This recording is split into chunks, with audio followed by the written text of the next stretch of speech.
Like, what the actual fuck? I Yeah. mean, there's two kinds of law in quote unquote order. There's two tiers of it. There's the federal class of human beings, and then the rest of us. I mean, that's one of the reasons why I'm an anarchist, is because I exist in this sea of contradiction. You know, I yeah. Oh, by the way, thank you, Anonymous, for not being here. Like, I thank you guys for not being here and never being anywhere. And I, for one, am so appreciative of you guys. I mean, seriously, like all you people that are doing, doxing of naughty people. I mean, I've watched Anonymous go after pedophiles. I've watched you guys go after, dirty politicians, dirty cops. Insert asshole in society here, and you guys have pretty much stepped on them. So, thank you for not doing any of that.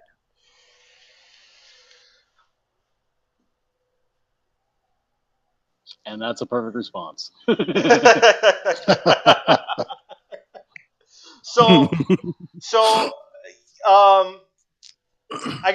we were talking about this earlier. We were gonna save it for the show, but you guys, what have been filming the cops out there in Portland so much that you guys pissed off a DA? Sure. Yeah. I've been in Austin, Texas for about 5 months, working with Peaceful Streets Project. It's a really great police accountability outfit. People just need to Google that shit and just support those guys.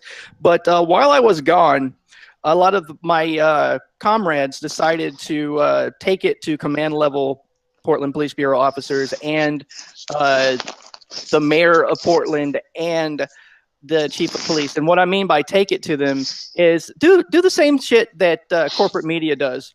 When there's a major story, when there's a major international or even national story, corporate news will park a news van out on your street and try to interview you when you're coming back and forth to work. That happens all the time. They'll camp out in front of someone's house for 3 or 4 days.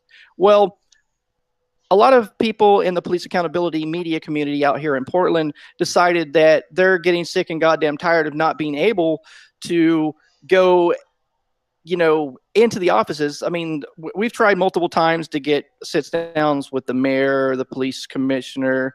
By the way, in Portland, our mayor and our police commissioner is the same person. That's not like a contradiction or a conflict of interest or anything. So we tried to get sit-downs with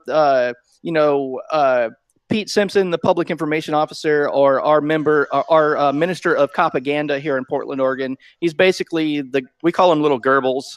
He's basically the publicist for Portland Police Bureau. We've tried to get meetings in these people's offices, and they won't take our phone calls. They won't answer media inquiries. So a very well-known murderer and brutal bastard cop by the name of Leo Besner, his house was one of the first ones visited. They had a list of questions they wanted to ask, knocked on the guy's front door. He didn't come outside, so they left. The mayor was visited. DA Rod Underhill, I call him the pig fucker, but the pig fucker, DA Rod Underhill, was visited. And basically, they were just doing the same thing corporate media would do. There's been a lot of controversy about a comment Bob said to a security guard, which was off color. And personally, I think it's kind of creepy, but not my bag. But all the focus is being put on that the reason why Eli was being held on $250,000 bail, was arrested, was because he was threatening to film cops' kids. It's not true.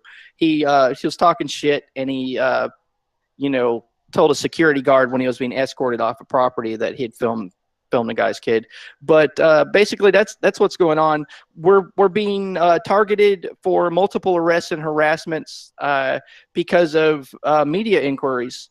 I don't see a difference between what they were doing and corporate media does all the time. And the charges are crazy. They're like harassment.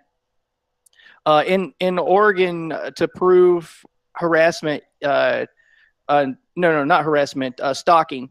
Both Bob and Eli and a gentleman by the name of Chris Ponte of Oregon Cop Block are all being charged with stalking police. And here's the thing: to prove stalking legally in Oregon, you have to the person has to claim that they put them in fear. Yeah. Well, they might be afraid of a camera, and you have to prove multiple unwanted contacts. There, they only visited various cops' houses once, and the ones that they visited twice, no one ever came outside. So none of these cops or public officials have been visited has had contact with any of them more than once. So they can't even make these charges stick. There's also a charge of interfering with communication, which is fucking ridiculous. It's something that's a throwback to the 1970s wiretapping laws. And if you look at the exemptions in the Oregon Revised Statutes, you look down the row, and it plainly states that if you're recording law enforcement when they're in the commission of their official duties, you're exempt from an interference of communication charge. So they're also putting release conditions when cop watchers in this area are getting released. They're saying that you can't be within 100 feet of law enforcement.